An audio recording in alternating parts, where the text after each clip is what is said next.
السلام عليكم ورحمة الله وبركاته بسم الله الرحمن الرحيم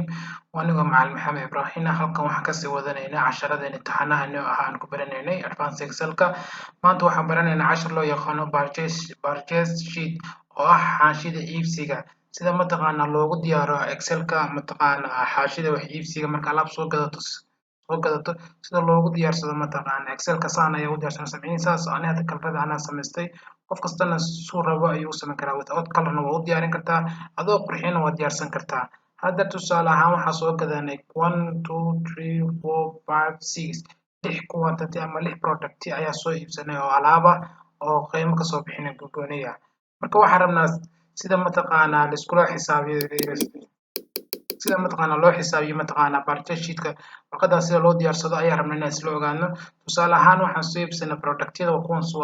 lixda xabo waaye waxaan soo gadanay fan ah marawaxado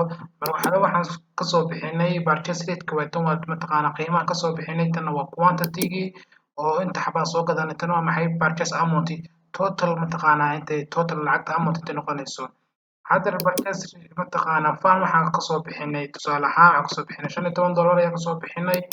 watch oo saacada waxaan ka bixinay iyagana $6 ayaa ka soo bixinay waxaa kaloo soo gadanay keyboard oo keyboardka loo isticmaalo computerka isna waxaan ka soo bixinay xabadii $5 ayaa ka soo bixinay waxaa kaloo soo gadanay mouse oo baalkan computerka loo isticmaalo mouse gearka waaye isna waxaan ka soo bixinay $3 waxaan soo gadanay printer isna ka soo bixinay $14 waxaan soo gadanay mobile isna ka soo bixinay $250 tusaale ahaan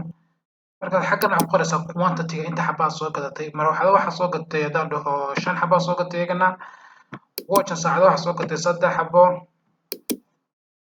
keyboard waxaa soo gatay 3 xabo isna mouse-kan waxaa soo gatay 4 xabo printer-kan waxaa soo gatay 2 xabo mobile-kan waxaa soo gatay 3 xabo marka waxaan hadda xisaabinayaa purchase amount lacagta total amount inta noqotay xabada waxaa ka soo bixishay $10 marawaxadaha mataqaan 5 xabo ayaa soo gatay waxaa leeyahay equal markaan dhaho waxaa leeyahay 15 ayaa waxaan ku dhufanayaa qiimaha aan ka soo bixiyay xabadii oo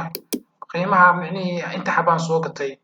$15 ayaa ka soo bixiyay xabadii waxaana soo gatay 5 xabo tan waxaa leeyahay enter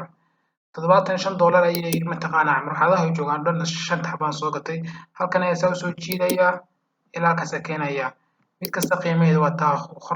ku hor qoran inta alaab soo gatay qiimaheedu totalka guud haddaan rabo inaan ogaado totalka mataqaana purchase rate-ka totalka lacagtan kusoo iga baxdo dhan inaan ogaado halkan ayaa ku dhufanaya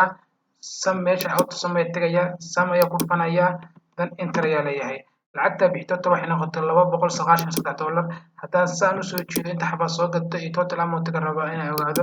halkan waxaa gashay calaamada dollarka waa quantity waa tiradii waa tan copy marka haddaan rabo inaan dollarka aan ka saaro waa ku dhufanayaa selkaas ayaa ku dhufanaya waxaan tagayaa meesha ku qoran tahay currency dan waxaan tagayaa number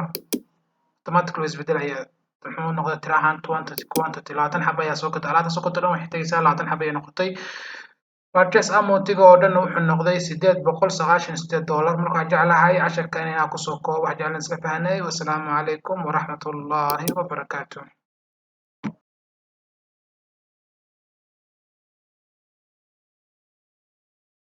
fashalku ma aha in aad hadafkaadi gaari weysid fashalku waxa weeye inaadan hadaf lahayn wax hadafa malihi taasaa fashila laysa alfashal alla tabluqa ahdafak bal alfashalu an laysa laka hadafun fi lxayaa